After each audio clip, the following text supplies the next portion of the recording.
హరే కృష్ణ.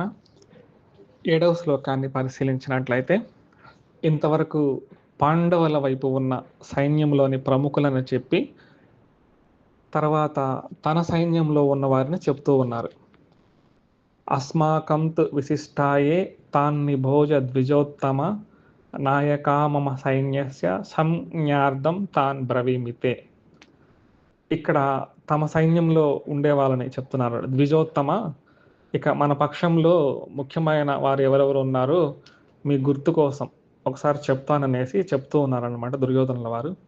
ఇక్కడ గుర్తు పెట్టుకోవాల్సిన మాట ఏంటంటే, సాధారణంగా శ్లోకం చదువుకుంటూ వెళ్ళిపోయేటప్పుడు అస్మాకంతు విశిష్టాయే తాన్ని భోజ ద్విజోత్తమ అలా చదువుకుంటూ వెళ్ళిపోతాం. ఆ ద్విజోత్తమ అనే పదాన్ని అక్కడ ఎందుకు వాడారు? గురువర్య అనొచ్చు కదా, గురువు కదా. ద్విజోత్తమ ఎందుకు అన్నారు అంటే, ఓ బ్రాహ్మణ శ్రేష్ఠుడా అనేసి సాధారణమైన అర్థం అనమాట. బ్రాహ్మణులకు యుద్ధం చేసే అర్హత లేదనమాట. వారి ఏంటంటే విద్యను బోధించడము అనేది వారి యొక్క ముఖ్య కర్తవ్యం అనమాట. కానీ ఇక్కడ యుద్ధం చేస్తున్నారు కాబట్టి ఒక రకంగా ఏం చేస్తున్నారంటే ఎగతాళి చేయడం ప్రారంభించారనమాట. అయితే ఈ ఎగతాళి ఎక్కడుందయ్యా మాకు కనిపించలేదే అని సాధారణంగా మనం అనుకోవచ్చు అనమాట. ఈ బ్రాహ్మణోత్తమ అని ఎందుకు అన్నారంటే, ఇలాంటి మాటే ఒక దగ్గర కర్ణుల వారు చాలా వ్యంగ్యంగా మాట్లాడుంటారనమాట.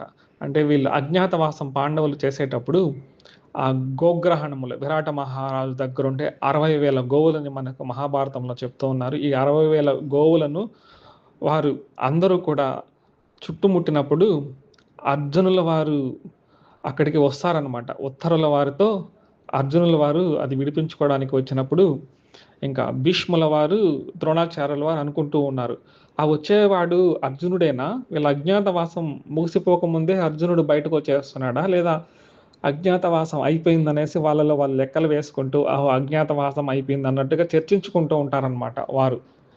ఈ విధంగా చర్చించుకుంటూ ఉన్న సమయంలో కర్ణుల వారు ఒక మాట అంటారు, ఆ వచ్చేవాడు నిజంగా అర్జునుడైతే ఈరోజు నా బాణాలతో హతమవుతాడనేసి కర్ణుల వారు ప్రగల్భాలు పలుకుతూ ద్రోణాచార్యుల వారిని అనుకోవడం మాట అంటారు. ఈ బ్రాహ్మణులు కదా, వెళ్ళి అక్కడ బ్రాహ్మణులు పోయి పక్కకు వెళ్ళి పప్పన్నం తినండి అన్నట్టుగా ఆ ధోరణి వచ్చేటట్టుగా వ్యంగ్యంగా అక్కడ కర్ణుల వారు అవమానకరంగా అంటారనమాట.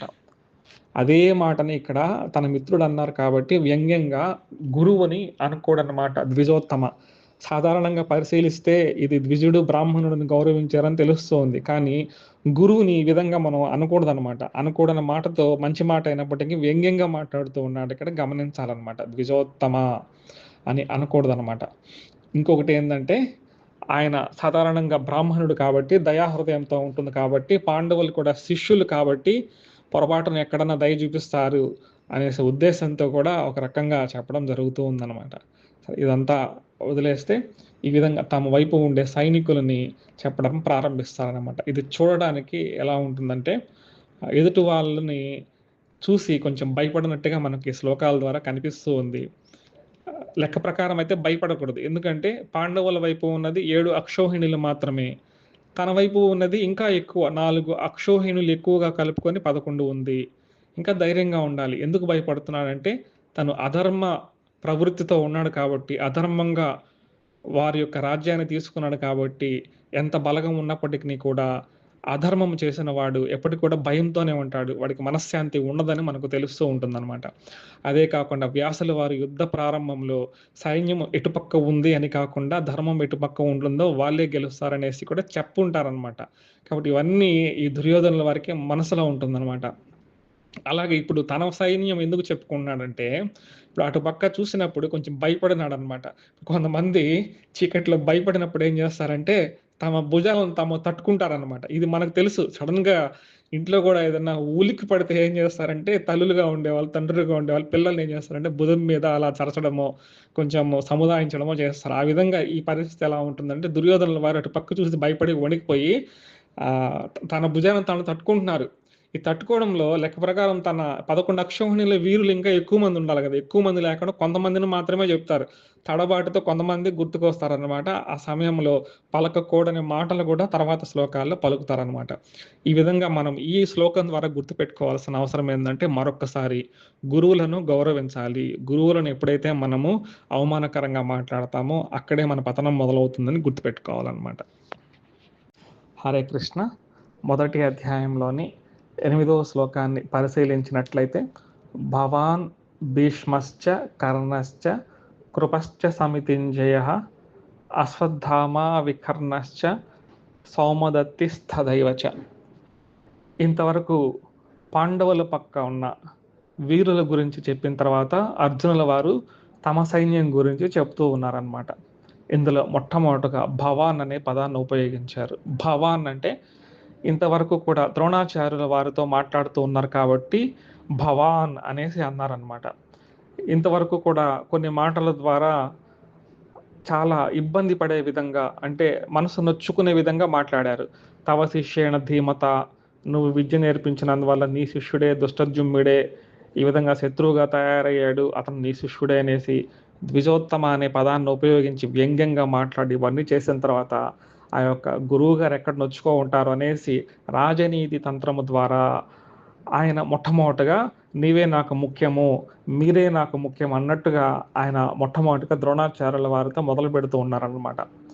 ద్రోణాచార్యుల వారు, భవాన్ అంటే ద్రోణాచార్యుల వారు. ఈయన ఎవరంటే భరద్వాజ మహర్షి యొక్క పుత్రుడు అనమాట. ద్రోణాచార్యుల వారు యొక్క భరద్వాజ మహర్షి పుత్రుడు అనమాట. తన తండ్రి వద్దే చాలా రకాల విద్యలు నేర్చుకొని అగ్నివేశుడు అనే ముని వద్ద కూడా కొన్ని శాస్త్రాలు ధనుర్వేదం అంతా కూడా చాలా చక్కగా అభ్యసిస్తారనమాట. అయితే ఈయన ఎవరిని పెళ్లి చేసుకుంటారంటే కృపాచార్యుల వారిని చెల్లెల్ని చేసుకుంటారు. ఆమె పేరు కృపి అనమాట. ఈ కృపాచార్యుల వారు కృపిని శంతన మహారాజుల వారు పెంచుకుంటారనమాట. అది వేరే చరిత్ర, తర్వాత చూద్దాము. కృపిని పెళ్లి చేసుకుంటారు ద్రోణాచార్యుల వారు. ఈ ద్రోణాచార్యుల వారికి కృపి అనే అమ్మవారికి పుట్టిన పుత్రుడే అశ్వత్థామ అనమాట. ఈ విధంగా పుట్టినప్పుడు ఆయనకి కఠినమైన పేదరికంలో ఉన్నప్పుడు ఆ పరశురాముల వారు బ్రాహ్మణులకు విరివిగా దానాలు చేస్తున్నారనేసి ఆ నోట ఈ నోట విని పరశురాముల వారి దగ్గరికి వెళ్ళి అర్థిస్తాడనమాట. నేను ఈ విధంగా ధనము లేక ఇబ్బంది పడుతూ ఉన్నాను అనేసి. పరశురాముల వారు అప్పటికే అంతా దానం చేసి ఉండడం ద్వారా అతని దగ్గర కూడా ఏమీ ఉండదు. ఆయన నా దగ్గర ఏమీ లేదు, సర్వము దానం చేసే అనేసి తన దగ్గరున్న అస్త్ర విద్య ఏదైతే ఉంటుందో ఆ అస్త్ర విద్యనంతా కూడా ఆ ద్రోణాచార్యుల వారికి ప్రదానం చేస్తారనమాట. అంటే ఈ పరశురాముల వారి దగ్గర నుంచి కూడా వీరు తీసుకుంటారు. తర్వాత ఈ యొక్క ద్రోణాచార్యుల వారు ఏ గురువు దగ్గర విద్య నేర్చుకున్నారు, తన సహపాఠి ఎవరంటే ద్రుపదుల వారు అనమాట. ఇద్దరు ఒకే దగ్గర నేర్చుకోవడం జరిగింది. ఇది మనకందరికి తెలిసిన చరిత్రే. ఈ విద్యాభ్యాసంలో ఉన్నప్పుడు ద్రుపదుల వారు ప్రామిస్ చేస్తారు, మిత్రమా నీకు ఏ సందర్భంలో అయినా ఇబ్బంది కలిగినట్లయితే నా దగ్గరికి రా, మిత్రుడు ఉన్నాడని మర్చిపోవద్దు అనేసి హామీ ఇచ్చుంటారు. అలాగే ఈ అశ్వత్థామ పుట్టిన తర్వాత ద్రోణాచార్యుల వారి పరిస్థితి చాలా ఇబ్బందికరంగా ఉన్నప్పుడు ఒక ఆవు ఇస్తే బాగుంటుంది, నా స్నేహితుడిని అడుగుతాను అనేసి ఆ ద్రుపదుడి దగ్గరికి వెళ్ళినప్పుడు ద్రుపదుల వారికి చాలా అవమానం అనిపిస్తూ ఉంటుంది. ఎందుకంటే అప్పటికే ఆయన రాజభోగాలు అనుభవిస్తున్నాడు. ఒక కటిక పేదవాడు నా స్నేహితుడు అని చెప్పుకోవడానికి అతను చాలా సిగ్గుపడతాడనమాట. ద్రుపదుల వారు లెక్క ప్రకారం చాలా గొప్ప వ్యక్తి అనమాట. చాలా గొప్ప మహారాజు, చాలా చాలా గొప్ప వ్యక్తి అనమాట. అటువంటి గొప్ప వ్యక్తి కడుపులోనే శిఖండి కానీ, ఈ యొక్క దుష్టజుమ్ముడు, ద్రౌపది మాత వీళ్ళందరూ పుట్టడం జరిగిందనమాట. ఇంత ఒక మహానుభావుడికి కూడా చూడండి, ఒక పేదవాడు తన దగ్గరికి, రాజు దగ్గరికి వచ్చినప్పుడు, అందులో బ్రాహ్మణుడు వచ్చినప్పుడు గౌరవించాలని కూడా తెలియకపోవడం వల్ల ఇప్పుడు ఆ ద్రోణాచార్యుల వారిని అవమానిస్తారనమాట. ఈ అవమానంతో కృంగిపోతాడు ద్రోణాచార్యుల వారు. అప్పుడు శపథం చేస్తాడు, వెళ్ళిపోతాడు. ఈ విధంగా వచ్చే మార్గ మధ్యంలో పాండవులు కౌరవులు బంతి ఆట ఆడుకుంటూ ఉంటే ఆ బంతి బావిలో పడిపోవడము, ఈ ద్రోణాచార్యులు చాకచక్యంగా తీసుకోవడం ఇదంతా గమనించిన భీష్ముల వారు ద్రోణాచార్యుల వారిని తమ ఆచార్యులుగా పెట్టుకోవడము, వారి వద్ద మిగతా వారంతా కూడా ఆ విద్యాభ్యాసం, ధనుర్విద్యాభ్యాసము చేయడం జరిగిందనమాట. ఇది ద్రోణాచార్యుల వారి క్లుప్తంగా, పెద్దగా లేకుండా క్లుప్తమైన చరిత్ర అనమాట. ఈ ద్రోణాచార్యుల వారు మహాభారత యుద్ధంలో ఎన్ని రోజులు ఉన్నారని పరిశీలించినప్పుడు మొట్టమొదటి 10 రోజులు భీష్ముల వారు ఉన్నారనమాట. భీష్ముల వారు సర్వ సైన్యాధిపతిగా ఉన్నారు. ద్రోణాచార్యుల వారు అప్పుడు ఒక అక్షోహిణికి మాత్రమే సేనాధిపతిగా ఉన్నారనమాట. ఇప్పుడు భీష్ముల వారు చనిపోయిన తర్వాత 5 రోజులు సర్వసేనాధిపత్యం ద్రోణాచార్యుల వారు వహించారనమాట. అంటే మహాభారత యుద్ధంలో 15 రోజులు ఉన్నట్టుగా మనకు తెలుస్తూ ఉందన్నమాట.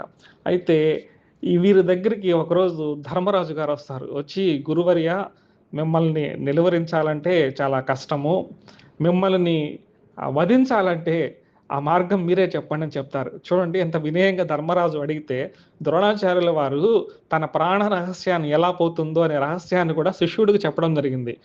దుర్యోధనుడు వంటి వారు ఒక శిష్యుడు, చెడ్డ శిష్యుడు అవమానించాడు. ధర్మరాజు వంటి ఒక గొప్ప శిష్యుడు ఏం చేశాడంటే వినయంగా ప్రార్థించి అడగడం ద్వారా ద్రోణాచార్యులు ప్రాణాలను కూడా లెక్క చేయకుండా ఎవరైనా సరే నాకు కష్టముగా వినిపించేంత మాట ఎవరైనా వినకూడని మాట ఎవరైనా చెప్తే నేను అప్పుడే అస్త్ర సన్యాసం చేస్తాను అనేసి తన యొక్క ప్రాణ రహస్యాన్ని కూడా శిష్యుడు చెప్పడం జరిగింది. చూడండి, ఈ విధంగా శిష్యుడు ఉత్తముడైనప్పుడు గురువు ఏం చేస్తాడంటే తన ప్రాణాన్ని కూడా ఇచ్చేందుకు రెడీ అవుతాడు అనేసి విషయాన్ని మనకి ఇక్కడ జరుగుతుందన్నమాట. ఈ విధంగా 15 రోజులు యుద్ధం జరిగేటప్పుడు ఆ యొక్క ధర్మరాజు గారు శ్రీకృష్ణ భగవాన్ వారి ప్రేరితంతో అశ్వత్థామ కుంజర హత అనేసి మెల్లగా చెప్పడం జరుగుతుందన్నమాట. అశ్వత్థామ హత అనేసి పెద్దగా అని కుంజర ఏనుగు చచ్చిపోయిందనేసి మెల్లగా అంటారనమాట. అంటే అసత్య దోషము ధర్మరాజుకు అంటకుండా శ్రీకృష్ణ భగవానుల వారు అనిపించిన తర్వాత వినకూడని మాట ద్రోణాచార్యుల వారు విన్నారు కాబట్టి అస్త్ర సన్యాసం చేసి అలా ఇంకా మౌనంగా ప్రాయోపవేశం చేస్తున్నట్టుగా కూర్చోంటే అస్త్ర సన్యాసం చేసిన ద్రోణాచార్యుల వారిని దృష్టద్యుమ్నుడు తల నరికి చంపేస్తాడనమాట. ఈ ద్రోణాచార్యుల వారిని చంపడానికి దృష్టద్యుమ్నుడు పుడతాడు. కాబట్టి తల నరకంగానే ఒక అద్భుతమైన కాంతి ఆ శరీరంలో నుంచి బయటికి వస్తుందన్నమాట ద్రోణాచార్యుల వారి దగ్గర నుంచి. ఈ విధంగా ద్రోణాచార్యుల వారి యొక్క సంక్షిప్తమైన చరిత్ర మనం తెలుసుకోవడం జరిగిందనమాట. భవాన్ భీష్మశ్చ కర్ణశ్చలో తర్వాత భీష్మ పితామహులు గురించి ఎంత చెప్పుకున్నా కూడా తక్కువే అనమాట. మహాభారతంలో ఒక అద్భుతమైన పాత్ర భీష్ముల వారిని చెప్పొచ్చు అనమాట. శంతన మహారాజు, మనం ఇంతకు ముందు ఈ యొక్క పాండవ వంశ చరిత్రనంతా మనం చెప్పుకోవడం జరిగింది. ఇందులో శంతన మహారాజుకి సోదరులు ఉంటారు. దేవాపి అనేసి ఒకడు, శంతన మహారాజు రెండవ వాడు, మూడవ వాడు బాహ్లీకుడు అని చెప్పొచ్చు అనమాట. ఈ దేవాపి గురించి మనం చెప్పుకోవాల్సి ఉంది. దేవాపి అనే అతను మనకు భాగవతంలో కూడా కనిపిస్తూ ఉంటుంది. ఇతను ఈ యొక్క సంసారం మీద విరక్తి చెంది తపస్సు చేసుకుంటూ అరణ్యాలకు వెళ్ళిపోతాడనమాట. ఈ యొక్క దేవాపి ఇంకా బతికి ఉన్నట్టుగా మనకు భాగవతంలో ఉంది. దేవాపి మరణించలేదు, ఇంకా బతికి ఉన్నట్టుగా భాగవతంలో ఉంది. కలియుగ అంతం ఎప్పుడైతే ఉంటుందో అప్పుడు చంద్రవంశం నాశనం అయిపోతూ ఉంటుంది. ఆ చంద్రవంశాన్ని పునరుద్ధరిస్తాడు దేవాపి అనేసి మనకు మహాభారతంలో కనిపించదు కానీ భాగవతంలో కనిపిస్తూ ఉంటుంది. తర్వాత శంతన మహారాజు గారు ఆయన అలా గంగా ఒడ్డుకి వెళ్ళినప్పుడు వ్యాహాళి కోసం అంటే షికారుగా అలా వెళ్ళినప్పుడు ఆ గంగామాత గారు అక్కడ ఒక స్త్రీ రూపంలో వస్తుందన్నమాట. ఇది పూర్వ చరిత్ర చాలా ఉంది. ఆ స్వర్గలోకంలో ఇదంతా చాలా ఉందన్నమాట. ఆ పూర్వ జన్మల గురించి మనకొద్దు. శంతన మహారాజు ఈ యొక్క గంగామాతనే చేసుకుంటారనమాట. ఈ గంగామాత గారు కొన్ని కండిషన్స్ పెడతారనమాట. ఆ కండిషన్స్కు లోబడి శంతన మహారాజులు గారు ఏం చేస్తారంటే ఆమెని పెళ్లి చేసుకుంటూ ఉంటారు.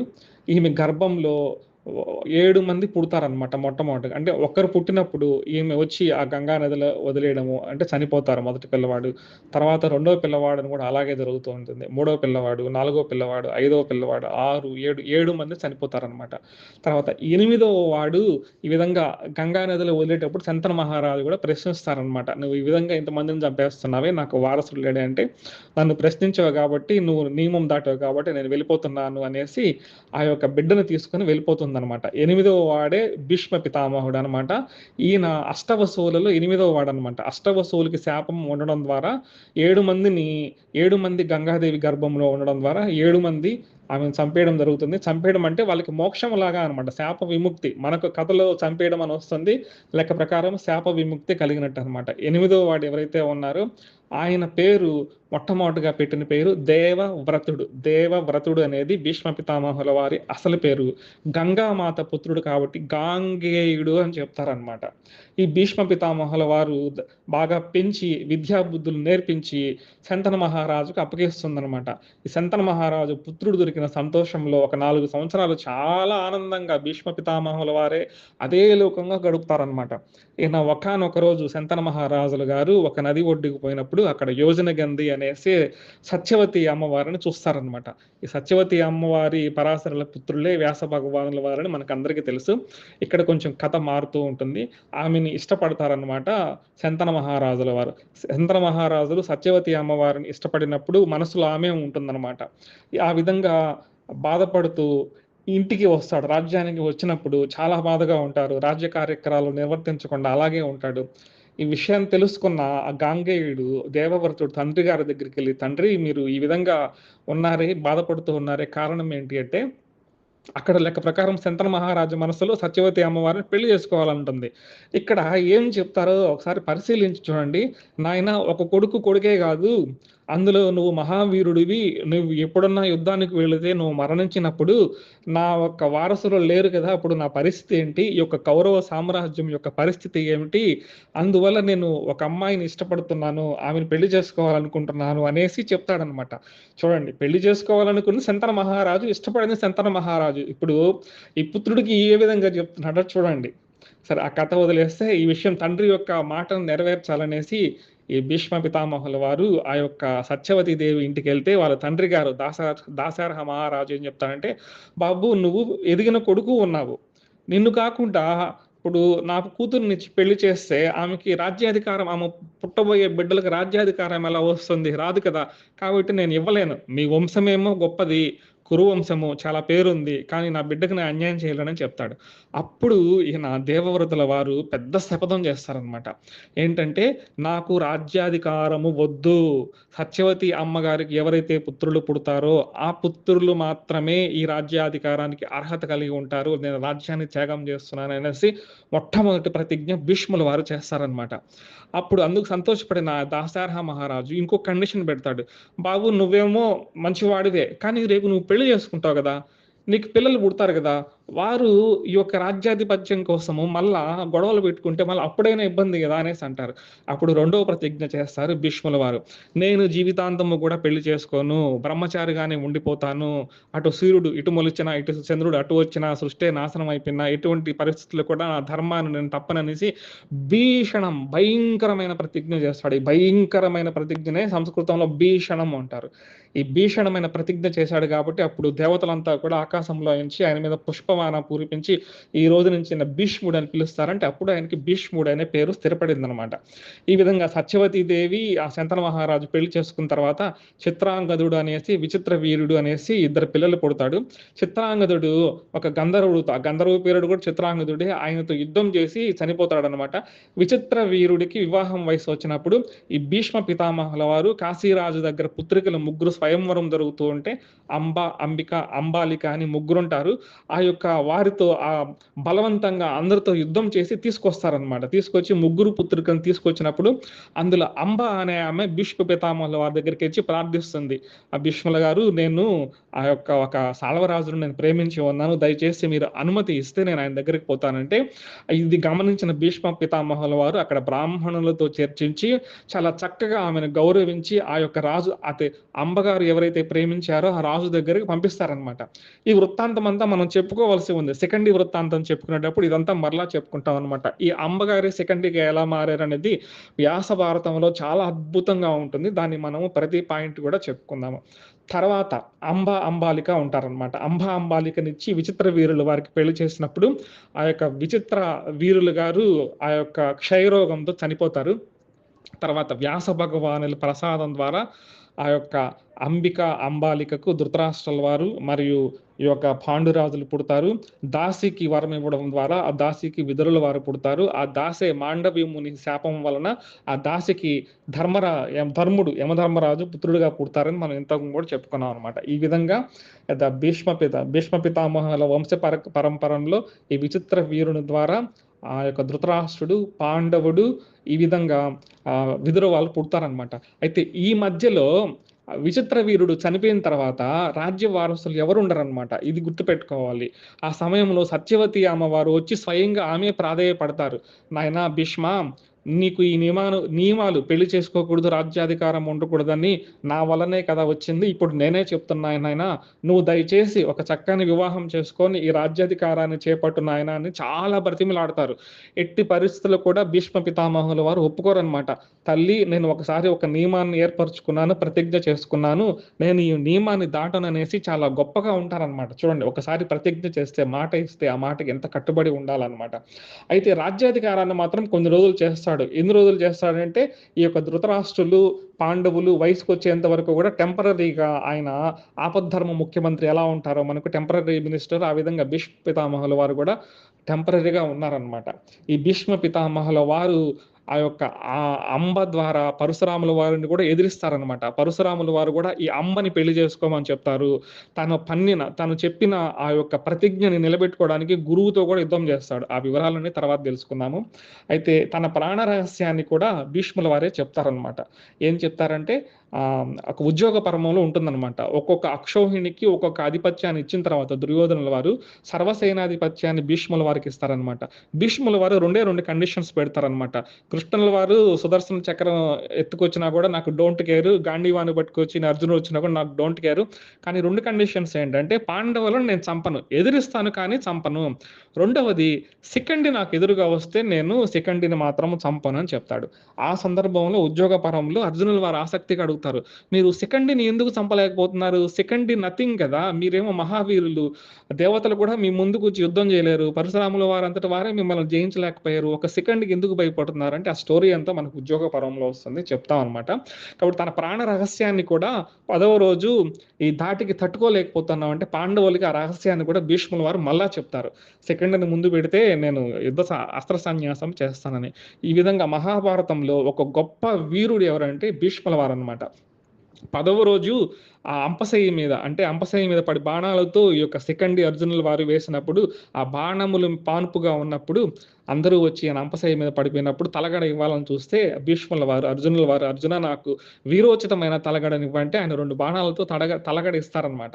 అప్పుడు దుర్యోధనుల వారు పిలిచి, "దుర్యోధన చూడు అర్జునుడి యొక్క ప్రతాపము ఇప్పటికైనా మించిపోయింది లేదు. వారితో సంధి చేసుకోమని" ఎప్పుడు భీష్ముల వారు 10వ రోజు యుద్ధం అయిపోయిన తర్వాత కూడా బ్రతిమలాడతారనమాట. అయినప్పటికీ ఈ దుర్యోధనుడికి రుచించదనమాట. ఈ విధంగా భీష్మ పితామహుల వారు తర్వాత ఆ విష్ణు సహస్రనామాలను చెప్పడం ఇదంతా కూడా మనకు తెలుసు. మహాభారతంలో అద్భుతమైన ఒక పాత్ర ఏంటంటే భీష్మ పితామహుల వారు మనం చాలా ఆదర్శంగా తీసుకోవాలి. ఒకసారి మాట ఇస్తే ఎటువంటి పరిస్థితుల్లో అయినా కూడా ఆ మాట తప్పకూడదు. ప్రాణాలు పోయే పరిస్థితి వచ్చినా, ఎటువంటి ఆశామోహాలు జీవితంలో ఎదురైనా, ఇవన్నీ వచ్చినప్పటికీ కూడా మాట ఇస్తే తప్పకూడదనేసి భీష్మ పితామహుల ద్వారా తెలుసుకోవచ్చు. అయితే మనం ఇక్కడ ఒక మాట చెప్పడం మర్చిపోయాము. ఆయన భీష్మ ప్రతిజ్ఞ చేసినప్పుడు శంతనుల వారుకు ఆయనకి ఇచ్ఛామరణం ప్రసాదిస్తారనమాట. ఇచ్ఛామరణం అంటే ఆయన కోరుకుంటే తప్ప మరణం ఆయన దగ్గరికి రాదు. ఆ వరాన్ని శంతనుల మహారాజు ఇస్తారనమాట. ఇదండి సంక్షిప్తంగా భీష్ముల వారి చరిత్ర. తర్వాత భీష్ముల వారు అయిపోయారు. కర్ణుల వారు. ఈ శ్లోకంలో జాగ్రత్తగా గమనించాల్సింది, శ్లోకంలో అయితే కర్ణుడు ఉన్నాడు అని చెప్పాడు కానీ భీష్మ పితామహుల వారు యుద్ధంలో ఉన్నంత వరకు భీష్మ పితామహుల వారు 10 రోజుల యుద్ధంలో ఉన్నారు. 10 రోజుల యుద్ధంలో కర్ణుల వారు పాల్గొనలేదు. ఇది జాగ్రత్తగా గుర్తుపెట్టుకోవాలి. శ్లోకంలో అయితే చెప్పారు, అంటే వీరులు ఉన్నారు అని చెప్పడానికి చెప్పారనమాట. ఎందుకు కర్ణుల వారు యుద్ధంలో లేరంటే ఆ ఉద్యోగ పర్వంలో అన్నీ విశదీకరించుకుంటూ ఎవరెవరు ఏ పొజిషన్లో ఉండాలి, కమాండర్గా ఎవరుండాలి, అసిస్టెంట్ కమాండర్గా ఎవరుండాలి, లెఫ్టినెంట్గా ఎవరుండాలి, ఇలా నిర్ణయించేటప్పుడు భీష్మ పితామహుల వారు కావాలని కర్ణుల వారి క్యాడర్ని కొంచెం తగ్గించి చెప్తారనమాట. అర్ధరథుడు అన్నట్టుగా చెప్తారు. వీరుడికి తన యొక్క శక్తి ప్రతాపాలను తగ్గించి చెప్తే చాలా కోపంగా ఉంటుందన్నమాట, అవమానకరంగా ఉంటుంది. అప్పటికి ఇంతకు ముందు కూడా చాలా విషయాల్లో భీష్మ పితామహుల వారు దుర్యోధనుల వారితో అంటారు. ఎందుకంటే రాయబార కార్యక్రమాలు వచ్చినప్పుడు, సంజయుల వారు వచ్చినప్పుడు, కృష్ణుల వారు వచ్చినప్పుడు వీళ్ళప్పుడు కూడా దుర్యోధనుల వారితో చెప్తారు, "నువ్వు కర్ణుడిని నమ్ముకొని యుద్ధం చేస్తావేమో, శాంతికి ప్రయత్నించిన ఆయన, సంధి మనకు ముఖ్యం" అనేసి ఆ యొక్క భీష్మ పితామహుల వారు ఎన్నోసార్లు చెప్తారనమాట. అందుకు కొంచెం వాళ్ళిద్దరికీ కొంచెం పెడముఖంగా ఉంటుంది. ఆ యొక్క క్యాడర్‌ని తగ్గించినప్పుడు ఈ యొక్క కర్ణుల వారు ఏం చేస్తారంటే ప్రతిజ్ఞ చేస్తారు. భీష్మ పితామహుల వారు ఎన్ని రోజులు యుద్ధంలో ఉంటారో నేను యుద్ధం చేయను అనేసి ప్రతిజ్ఞ చేస్తారనమాట. అందుకు యుద్ధంలో ఉండరనమాట. అయితే భీష్మ పితామహుల వారు పడిపోయినప్పుడు 10వ రోజు కర్ణుల వారు వెళ్తారు. వెళ్ళిన తర్వాత భీష్ముల వారు చెప్తారు, "నాయనా కర్ణ, నువ్వు కుంతీపుత్రుడు అని నాకు తెలుసు నాయనా. నేను ఇదంతా కూడా ఒక ఉద్దేశంతో చేశాను. నీ మనసు నొచ్చుకొని ఉంటే నన్ను క్షమించు నాయనా" అనేసి భీష్మ పితామహుల వారు ఆయన జన్మరహస్యం తనకు తెలిసినట్టుగా కూడా చెప్తారనమాట. కర్ణుల వారు కూడా ఏడుస్తూ ఎంతో బాధపడతారనమాట. సరే, ఈ కథ పక్కన పెడితే ఇప్పుడు అసలు కర్ణుల వారి పుట్టుకను చూసినట్లయితే ఈ యొక్క కుంతీమాత గారు అంటే వాళ్ళ తండ్రి కుంతిభోజుల గారి దగ్గరికి ఆ యొక్క దుర్వాస మహర్షి గారు అతిథిగా వచ్చినప్పుడు వారి సేవా కార్యక్రమాలు కుంతీమాత గారు దగ్గరుండి చూసుకుంటూ ఉంటారు. ఈ సేవకు సంతృప్తి చెందిన ఆ యొక్క దుర్వాస మహర్షి గారు ఒక మంత్రం ఇస్తారనమాట. ఆ మంత్రం ఏందంటే, ఆ మంత్రాన్ని పఠించి ఏ దేవత ప్రార్థిస్తే ఆ దేవత ఏం చేస్తారంటే పుత్రుల్ని ఇస్తారనమాట. ఆ యొక్క చిన్నతనంలో ఏం చేస్తారంటే ఇది ఇచ్చేశారు, ఆమెకి మెచ్యూరిటీ లేదు. ఈ మంత్రం వల్ల ఏమవుతుందో తెలియకుండా ఏం చేస్తుందంటే, ఆ సూర్య భగవానులు వాళ్ళు ఎదురుగా నిలబడి ఏం చేస్తుందంటే, ఆ మంత్రాన్ని పఠిస్తుంది. వెంటనే సూర్య భగవానులు వారు వస్తారనమాట. ఈమె ఆశ్చర్యపోతుంది, భయపడిపోతుంది. "అయ్యా! నాకు తెలియక చేశాను. ఏదో మహర్షి ఇచ్చాడు. ఒక టెస్టింగ్ చేద్దామని నేను మంత్రాన్ని పఠించానంటే." "అమ్మ నువ్వు తెలిసి చేసినా, తెలియక చేసినా మంత్రాన్నయితే పఠించావు. ఈ మంత్రం ఉద్దేశ్యం ఏందంటే, ఒక పుత్రుడిని ప్రసాదించాలి. నీకు నచ్చినా, నచ్చకపోయినా నేను పుత్రుడినిస్తాననేసి ఒక పుత్రుడిని అప్పటికప్పుడు ప్రసాదిస్తాడనమాట. ఈ విధంగా పుట్టడాన్ని ఏం చెప్తారంటే సద్యోజాత గర్భం అని చెప్తారనమాట. సద్యోజాత గర్భము. ఇన్‌స్టాంట్ బర్త్ అనమాట. ఇప్పుడు 10 మంత్స్ కడుపులో లేకుండా ఇన్‌స్టాంట్ బర్త్. మనం ఇలా పోలిక చెప్పకూడదు గానీ, ఇన్‌స్టాంట్ నూడిల్స్ ఉన్నాయి కదా! 2 మినిట్స్‌లో నూడిల్స్ మాదిరిగా. అలా మనం ఇటు పరిస్థితుల మహానుభావుల జన్మ గురించి పోలిక చెప్పకూడదు. మనం అర్థమయ్యేదానికి చెప్పుకుంటున్నామనమాట. సద్యోజాత గర్భం అంటే ఈ విధంగా ఉంటుందనమాట. ఈ విధంగా సూర్యపుత్ర కర్ణ అని చెప్తారనమాట. అయితే ఈ విధంగా పుట్టినందువల్ల అప్పటికే వివాహం కాలేదు కాబట్టి ఆమె ఏం చేస్తారంటే ఒక రత్నాలు పొదిగి ఉన్న ఒక పెట్టెలో ఆ యొక్క పుత్రుడిని అలా నదిలో పడేస్తారు. పడేయడం అంటే అలా వదిలేస్తారు. అది పోతూ పోతూ ఉంటే ఒక రథసారథికి దొరుకుతూ ఉంటుంది. సూతుడుకు దొరుకుతుంది. ఆ సూతుడు తనకు పుత్రులు లేని కారణంగా పుత్రులు లేని కారణంగా ఇంటికి వెళ్లి పెంచుకుంటాడు. అలా పెంచుకున్నప్పుడు ఆమె రాధాదేవి ఆయనకి వసుశేనుడు అని పేరు పెడుతుంది. కన్నుల వారి అసలు పేరేందంటే వసుశేనుడు. ఈ యొక్క సూర్యపుత్రుడు కాబట్టి కర్ణకుండలాలు సహజంగా వచ్చాయి కాబట్టి కర్ణుడు అని చెప్తూ ఉంటాడు. అలాగే రాధాదేవి తల్లి పేరు కాబట్టి రాధాదేవి పేరుతో రాధేయుడు అని కూడా వస్తుంటుందనమాట. ఈ విధంగా తన అస్త్రశస్త్రాలు పరశురాముల వారి వద్ద నేర్చుకొని ఇదంతా మనకు సినిమాలో కూడా చూసుంటాము 'ధారవీర సూరకర్ణ'. ఒకరోజు పాండవులకి, కౌరవులకి విద్యాభ్యాసం అయిన తర్వాత అస్త్రశస్త్రాల పరీక్ష జరుగుతున్నప్పుడు కర్ణులు వారు రావడము, ఆయన తిరస్కరించినప్పుడు దుర్యోధనుల వారు చక్కగా ఆయన్ని ఆదరించి, ఆ యొక్క రాజ్యానికి కూడా ఆయన అభిషిక్తుడిని చేయడం ఇదంతా మనం సినిమాలో చూసామనమాట. అప్పటినుంచి కూడా తన ప్రాణం ఉన్నంత వరకు కూడా నేను దుర్యోధనుల వారితోనే ఉంటాననేసి కర్ణుల వారు చెప్పడం జరిగిందనమాట. ఈ కర్ణుల వారికి యుద్ధం జరిగేటప్పుడు ఇంద్రులు వస్తారనమాట. ఇంద్రుల వారు ఎందుకొస్తారంటే అర్జునుల యొక్క పుట్టుకకు ఈ వరమే. తర్వాత రోజుల్లో కుంతిమాత గారు ఈ దుర్వాస మహర్షి ఇచ్చిన యొక్క మంత్రం ద్వారా ఆ ఇంద్రుని ద్వారా ఏం చేస్తారంటే అర్జునుల వారికి అంటారు కాబట్టి ఇంద్రపుత్ర అర్జునులు అని చెప్తారు. ఈయన ఒకరోజు కర్ణుల వారి దగ్గరికొచ్చినప్పుడు ఆయన సహజంగా ఉండే ఈ యొక్క కవచాలన్నీ అర్థిస్తాడనమాట ఇంద్ర భగవానుడు. ఆయన ఇచ్చేస్తాడనమాట. దానకర్ణుడు అందుకే అంటారు. ఇచ్చేసిన తర్వాత అందుకు ప్రతిఫలంగా ఏం చేస్తాడంటే ఒక శక్తినిస్తాడనమాట. ఆ శక్తి పేరేందంటే వీరఘాతి అంటారు. ఆ శక్తినిస్తాడనమాట. ఇది యుద్ధంలో నువ్వు ఎవరి మీదైనా ప్రయోగించొచ్చు. కానీ ఓన్లీ వన్స్ అనమాట. ఒక్కసారి మాత్రమే నువ్వు ఉపయోగించినట్లయితే ఇది ఫలిస్తుంది. రెండో మారు పనికిరాదని చెప్తారు. అర్జునుడు ఈ కర్ణుడు అర్జునుడి మీద ప్రయోగించడానికి ఈ యొక్క శక్తి ఆ వీరఘాతి అనే శక్తి ఆయుధాన్ని ఉంటారనమాట. అయితే యుద్ధంలో ఒకసారి ఏందంటే ఘటోత్కచుడు వీర ప్రతాపం చూపిస్తూ ఉంటాడనమాట. అంటే ఈ వీర ప్రతాపం చూపించినప్పుడు ఇంక అందరూ ఆ రోజు బతికి బట్టకడుతామా లేదా అని దుర్యోధనులు మిగతా వాళ్ళంతా బిత్తరపోయి భయపడిపోతారనమాట. అప్పుడు దుర్యోధనుల వారు కర్ణుల వారిని రిక్వెస్ట్ చేస్తారు. "కర్ణ నీ దగ్గర ఉంది గదా! ఈ శక్తి అనే ఆయుధము. నువ్వు ఆయన దగ్గర ప్రయోగించవయ్యా" అంటే ఆ కర్ణుల వారు తిరస్కరిస్తారు. "మిత్రమా నేను అర్జునుడిని చంపడానికి ఈ విధంగా పెట్టుకున్నానంటే ముందు ఈ రోజు బతికితే కదా అర్జునుడిని తర్వాత చంపేది. ఈ రోజే బతికేటట్టుగా లేము. దయచేసి నువ్వు ప్రయోగించంటే" ఆ యొక్క వీరఘాతి అనే శక్తి అనే ఆయుధాన్ని చక్కగా ప్రయోగిస్తే ఆ రోజు ఘటోత్కచుల వారు చనిపోతారనమాట. ఈ విధంగా కర్ణుల వారు ఆ యొక్క ఆయుధాన్ని ప్రయోగిస్తారు. తర్వాత చాలా చరిత్ర ఉంది. 2 రోజులు మాత్రమే వీరు సర్వ సైన్యాధిపతిగా ఉంటారు. 10 రోజులు మనము భీష్ముల వారని చెప్పుకున్నాము. 5 రోజులు ద్రోణాచార్యుల వారని చెప్పుకున్నాము. ఇది 5 రోజులు ద్రోణాచార్యుల వారు అయిపోయిన తర్వాత 2 రోజులు మాత్రమే కర్ణుల వారు సర్వ సైన్యాధిపతిగా ఉంటారనమాట.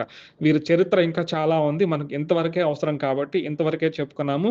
కర్ణుల వారు శ్లోకంలో ఉన్నారు కానీ 10 రోజుల వరకు యుద్ధం చేయలేదని గుర్తుపెట్టుకోవాలి. హరే కృష్ణ. 8వ శ్లోకంలో ఇంకా కొంతమంది వీరుల గురించి చెప్పుకుందాము. కృపశ్చ సమితిం జయః. కృపాచార్యుల వారు గౌతమ వంశంలో శరద్వంతుడు అనే ఆయన కుమారుడు.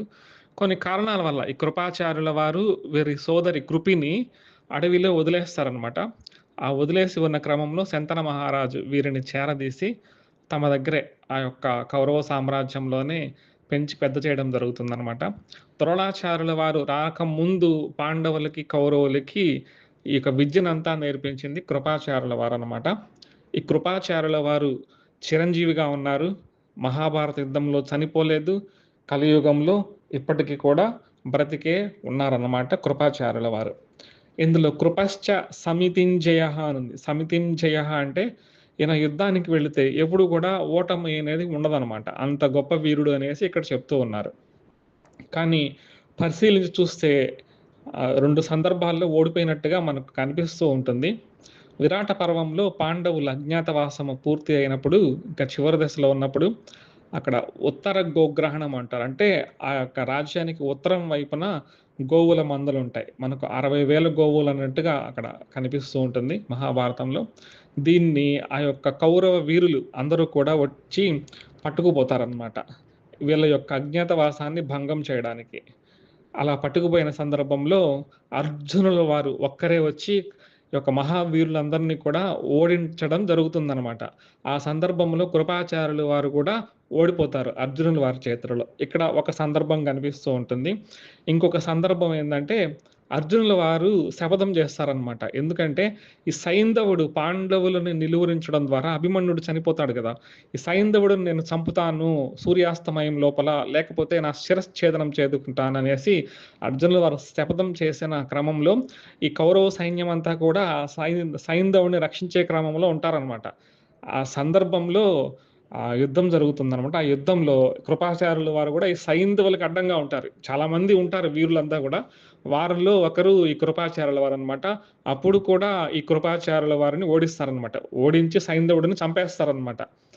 అది కృష్ణమాయ ద్వారా ఎలా జరిగిందనేసి అది వేరే కథ. మనం సినిమాలలో కూడా చూసాము అదేం జరిగిందనేసి.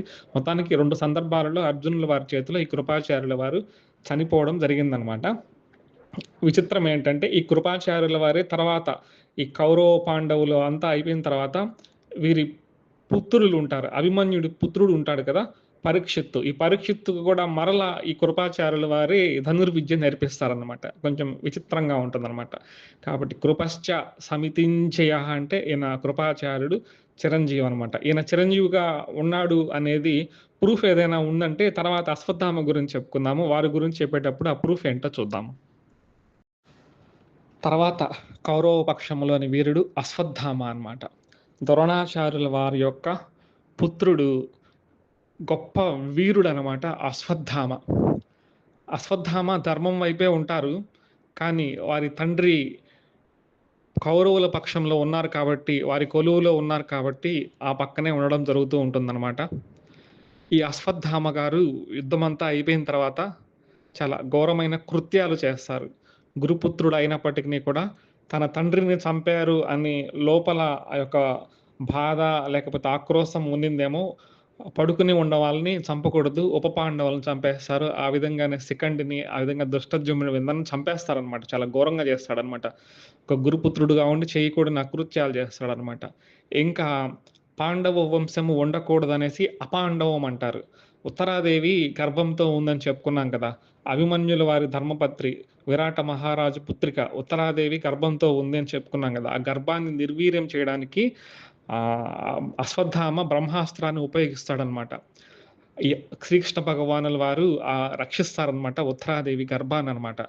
అప్పుడు కొంతమంది మహనీయులు చెప్తారు. ఆ లోపల ఆ పరీక్షిత్తు గారు తను రక్షించిన ఆ దేవదేవుడు ఎవరా అనేసి అలా పరికరించి చూసాడనమాట గర్భంలో ఉన్నప్పుడు.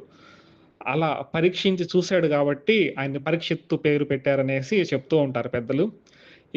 ఆ విధంగా బ్రహ్మాస్త్రాన్ని ప్రయోగించినప్పుడు శ్రీకృష్ణ భగవానుల వారు ఆయనకి శాపం పెడతారనమాట. ఆయనకు పుట్టుకతోనే తన తల మీద ఒక మణి ఉంటుంది. దాన్ని తీసుకొని భయంకరమైన రోగాలతో నువ్వు కలియుగంలో ఉంటావు అనేసి ఒక శాపం పెట్టినట్టుగా శ్రీకృష్ణ భగవానుల వారు మనకు మహాభారతంలో కనిపిస్తూ ఉంటుంది. అశ్వత్థామ అనమాట. అయితే ఇది మనకు ప్రూఫ్ ఎక్కడ ఉంది అంటే, మనకు చాలామంది వీడియోస్ పెట్టున్నారు యూట్యూబ్‌లో.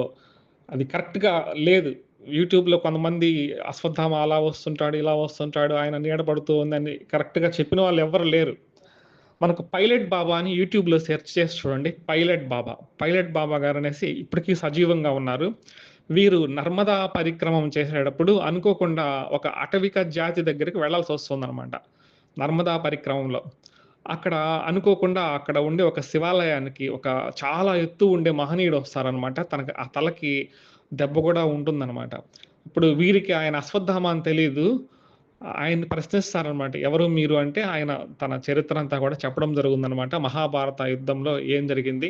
శ్రీకృష్ణ భగవానుల వారు శాపం ఎలా ఇచ్చారో, ఆ శాపాన్ని ఇప్పటికి కూడా అనుభవిస్తున్నట్టు, అలాగే కృపాచార్యుల వారు బతికి ఉన్నట్టు, వారు హిమాలయాల్లో ఉన్నట్టు అనేసి అశ్వత్థామ గారు చెప్తూ ఉన్నారనమాట. అలాగే మహాభారత యుద్ధంలో అధర్మానికి పాలైన చాలా మంది కూడా ప్రస్తుత కాలంలో భయంకరమైన జీవజాతులలో పుట్టినట్టు, పాములు గాను, అనేక క్రూర జంతువులు గాను, చాలా ఘోరమైన పరిస్థితుల్లో ఉన్నట్టు కూడా అశ్వత్థామ గారు చెప్తారనమాట.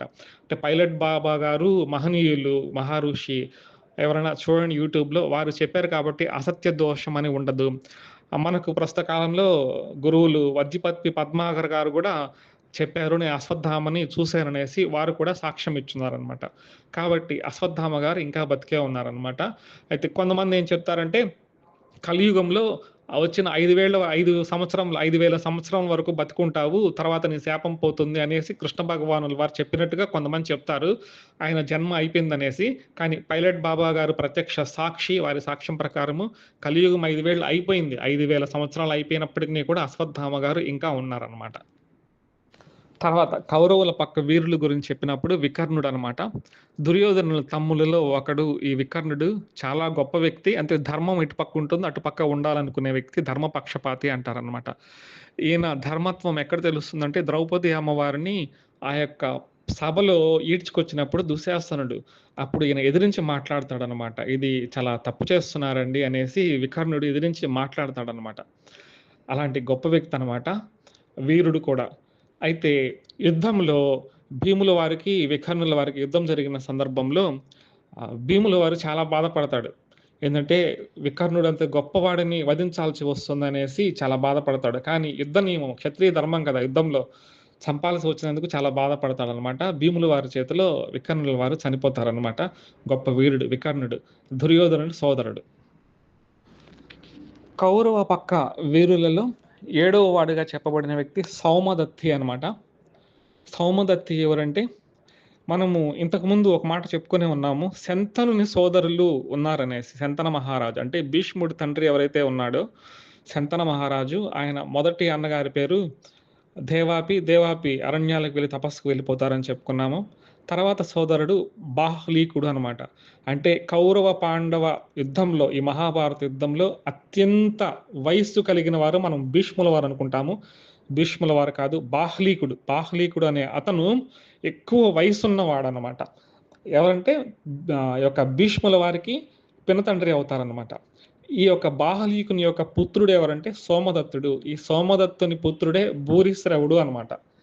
ఈ భూరిశ్రవుడు ఎవరంటే ఈ బాహ్లీకుని యొక్క మనవడవుతాడనమాట. అత్యంత వయసు కలిగిన వాళ్ళు ఎవరంటే బాహ్లీకుడు. ఈయన భీముల వారి చేతిలో మరణించినట్టుగా మనకు మహాభారత యుద్ధంలో తెలుస్తూ ఉంటుంది. అయితే ఈ భూరిశ్రవుడు సాత్యకి చేతిలో మరణించినట్టుగా కూడా మనకు తెలుస్తూ ఉంటుందన్నమాట. కొన్ని కారణాల వల్ల సాత్యకికి భూరిశ్రవుడికి వైరం ఉంటుందన్నమాట. ఈ వైరం ద్వారా భూరిశ్రవుడు సాత్యకిని చంపుతానని శపథం చేసి ఉంటాడు. కానీ భూరిశ్రవుడు ఈ సాత్యకి చేతిలో చనిపోయి ఉంటాడనమాట. కాబట్టి ఈ విధంగా కౌరవుల సేనలో 7 మందిని మాత్రమే మనకు చెప్పడం జరిగింది. ఎందుకనో దుర్యోధనుల వారు భయపడ్డారు, ఆయన తడబడ్డాడు.